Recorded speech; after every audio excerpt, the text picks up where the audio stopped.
Hello everyone, and this is BioPhoenix here, and today we're going to be taking a look at a game based on an anime on the Super Famicom, and that being The Violinist of Hameln, or its proper Japanese name being Hameln no Violin Hiki. So it was developed by Daft and published by Enix.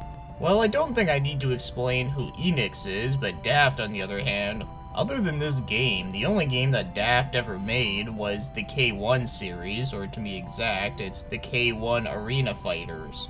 Kinda weird how that worked, but in any case, this is a puzzle platformer that is based after the anime Violinist of Hameln. Now unfortunately, I never watched the series, and I never read the mangas, but however, I did watch the movie. And how could I not watch it when the movie's only like 30 minutes long? Now, I don't want to get too much into the story here, but to sum it up, the main character name is Hameln, and he is a violinist, obviously. So he travels along, going on some wacky adventures with many other characters that are also named after musical instruments. And it has a fantasy medieval setting, and also weirdly enough, it's actually very much a parody of itself. So because of this, it actually reminds me of Slayers. But one big difference is that there's a lot of musical terms and references within this one. But yeah, from the 30-minute movie that I watched, it was actually not bad. I might have to review the anime series at some point in time, but for the time being, we gotta focus on the Super Famicom game. So in this game, it mostly focuses on the two main characters being Hameln and Flute. But of course, Hameln's guardian, Oboe, also appears as well. So at the beginning of every world, you start off in a town where of course you do get some dialogue and whatnot. And you can also buy items and go to sleep to regain your health. Now so far this already looks like an RPG, but like I already said, it's a puzzle platformer. So after you leave town, it brings up the map screen, and this is where your levels are. So you just go to the level you want, and there you go, there's your levels. Yeah, I totally wouldn't have figured that out, right? So as expected, you go from one end of the screen to the next end, but the way that the level designs are done are that they're very maze-like. So it may take some thinking to do some of these levels, but the main gimmick as to how you're supposed to complete some of these levels is that it requires two different things. So for one, the character Flute is being controlled by AI, and you have to change your costumes, and whenever you change her into a costume, it can do many different things that help you along your way, and most of them are based after animals. But I'm not going to get too much into detail about all the different costumes, since a lot of them are pretty easy to figure out, like the frog. I wonder what that does. Well, it should be obvious. So yeah, changing Flute into different costumes is one of the main things you gotta understand with this game. And the second thing, and this is probably the most funnest shit I've ever seen in a video game, is that you gotta pick her up and you gotta throw her at enemies. Anyone remember the term, I'll beat a motherfucker with another motherfucker? Well, in this game you get to throw a motherfucker at other motherfuckers. Isn't it great? Because one thing I did not explain about Hameln's character is that he can be kind of an asshole sometimes, so this is definitely something I can see him doing. So yeah, you gotta get Hameln and Flute across to the end of the level. And you do that by doing the two things that I just explained, putting Flute into ridiculous costumes and throwing her at random shit. So just like most puzzle platform games, it's a very easy game to understand, and it is pretty easy to just get into, but it does get very difficult as you get farther. And I have to say, the two mechanics I explained earlier is something that really feels like a fresh idea on the puzzle platforming genre. So yeah, now let's get moving on to the game's controls.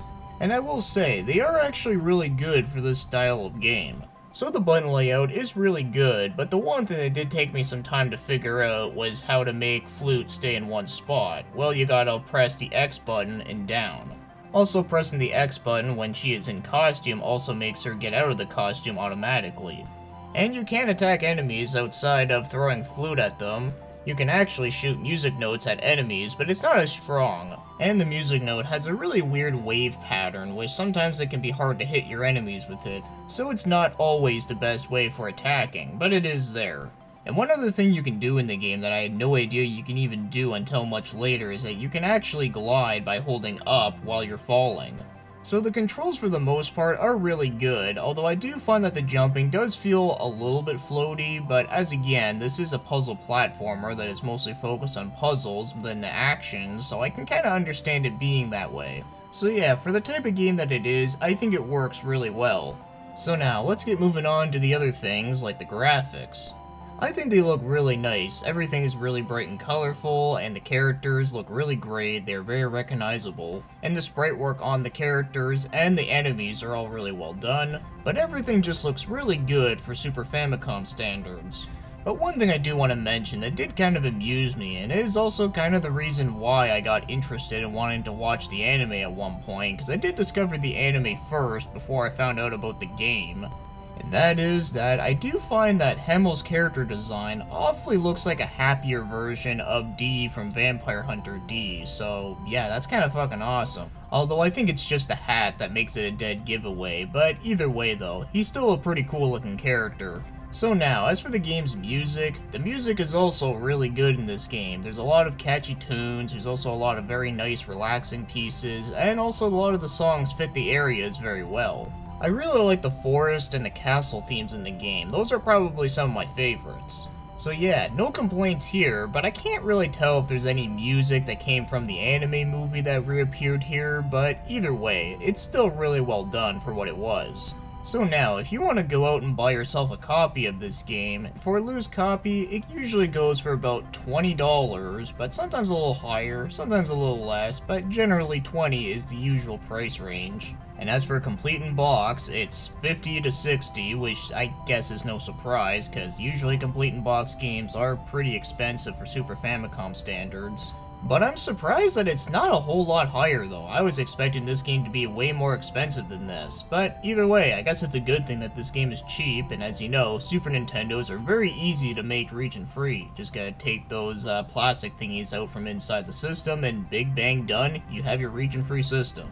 Never would have thought that I would have to do a how-to video within a review. Now, since I am playing this with an English fan translation, you can probably get yourself a reproduction card of the game, but I haven't seen any around, but I'm sure someone out there has made one once before. So now, as for my overall thoughts on this game, I find this game to be really enjoyable. Like, all the levels in the game are really well done and do take advantage of a lot of the mechanics that you do use. And I found that to be really fun, and whenever you do get stuck somewhere, it is very satisfying once you do figure it out. But, of course, this game does have its frustrations. Just as an example, the fucking time limit. I mean, why is it always the time limit that always fucks you up? I mean, I kinda understand why they have time limits within, like, these kind of games, is because the faster you do it, the more points you get, if you actually give a fuck about the points. But I just never seemed a reason to understand why there's always time limits in these games. It's not like the world is gonna blow up within the game. But I don't know, maybe it's just one of those things you just don't question because game logic. Well anyways, even without the time limit though, this game still has its frustrating parts, like the boss battles can be kind of a pain in the ass. Also, I died so many times throughout the water levels. But thankfully, there is unlimited continue, so you never have to worry about going back from the beginning of the game, because that would have been utter bullshit. So yeah, even though this game does get really hard, at least it is very fair with its difficulty. And of course, the game does start out really easy to get used to the controls and whatnot and the way how it works. So yeah, this is actually a really good puzzle platformer. Even if you're not a fan of anime, or hell, even if you don't know the anime, which is very understandable because this anime is pretty obscure, this is a damn good game. Hell, it actually surprises me that there even was a game after this anime.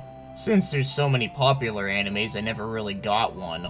Or if they did get one, it was only like a one-time thing and then they fucked up and then they just never made one ever again. But as I already said, this is one I would recommend that I do think is at least worth a play. So with that being said, The Violinist of Hameln is actually a damn good game, so that'll take us to the end of this review, so thanks for watching and commenting, and have yourselves a great day.